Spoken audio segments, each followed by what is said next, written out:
as I was writing the outline for this episode, I realized that these characters were more fleshed out than I expected. Like, I thought they would just be, the basic pitiful girl and the powerful being. But it seems like they actually have more going on than I initially thought they did. And like, I felt for their struggles because I could really pick out like how they came to be this way because of everything that they've been through and why their connection matters so much to both of them. It's like I'm still not sold on the romance part, on the intimate love part, but like loving the other person in another way, not an intimate way. I could get behind that. I saw how that came to be. Even if the romance wasn't so convincing, I just let it slide because at least the characters have substance. Unlike other romances and other shows where like even the love line, right? Their need to be together. That's already weak, right? Like you don't see why these two characters have to be together. But aside from that, even the characters as individuals aren't that strong, right? So it's like, I'll take this instead. Two individually good characters where the romantic, intimate love is a little weak, but in a way, I could still see the importance of their connection with each other. I'll take that. I'll take two strong individuals any day.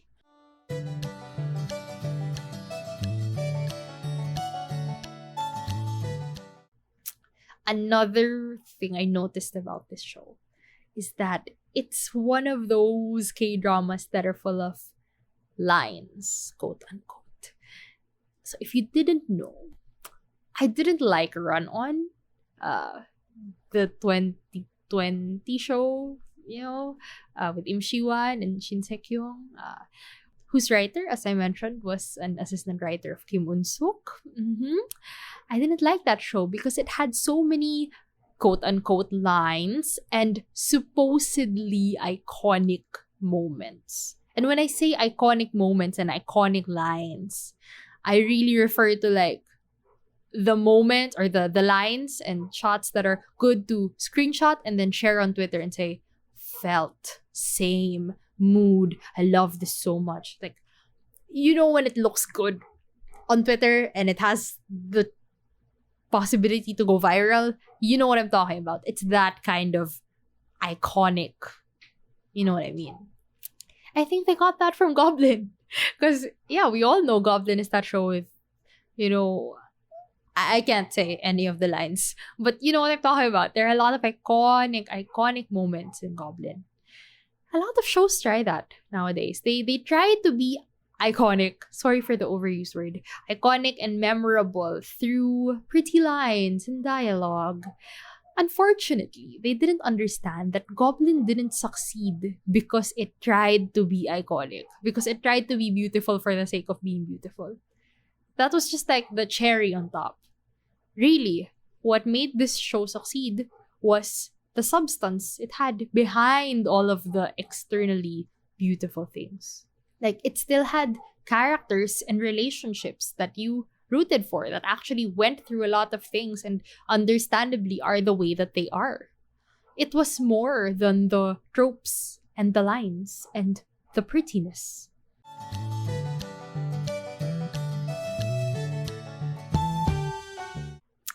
Rewatching a show that I first watched as a new K-drama stan was a really interesting experience. When I started the first episode in the Rewatch, I was actually surprised at how fond I felt. Seeing these characters, listening to the music, seeing the cinematography.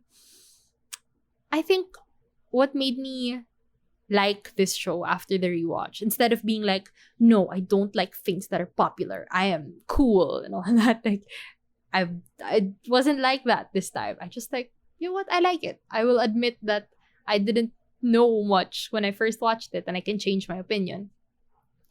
I'm okay with that because I've seen all the shows, or not all the shows, but I've seen so many shows that came after it and tried to recreate that magic. For example, Doom at Your Service recently finished, and I decided that I won't be giving it a second chance because of the reviews on it. Like, it's a similar story of a pitiful girl meeting a powerful being and then they fall in love, right?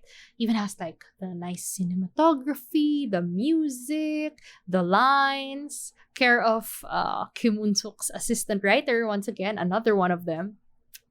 But it lacked the substance, right? It expected that it could use the pitiful girl and powerful being trope as a formula, and then everything would just fall into place.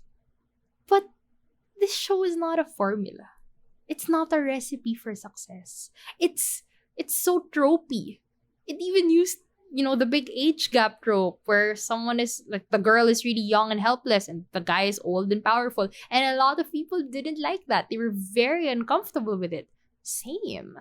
But this show succeeded because it was more than its tropes, more than the shallow external stuff about it. It actually had well fleshed out characters, all the solid writing, directing stuff, even the lines contributed to it, okay? Fleshing out the world building, the fantasy aspect. All of those individually were strong, and when it came together, it created something beautiful. I mean, I still think it's a little overhyped. I still have my criticisms on it, there's a lot of praise for it, right? Especially years ago. But more people, as I mentioned, are more open about their negative opinions now. And in a way, like, the hype has died down, right? The hype has died down and people are now just sharing their opinions on it freely. And that's just how it is. That's just how it is. When you're experiencing a show at its peak and then you experience the impact of it on the shows after it, it's hard to express your negative opinion and you feel like maybe there's something wrong with you for not liking what other people like. I just want to say it's perfectly normal to not like things. It's perfectly normal not to agree with popular opinion, to have your own thoughts and preferences and all that. And it's also okay to express those opinions. Guys, it's why I have a podcast.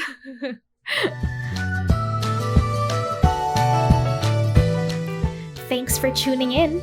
Feel free to leave a comment, like, subscribe, follow, and tell me what you thought about today's episode. See you soon!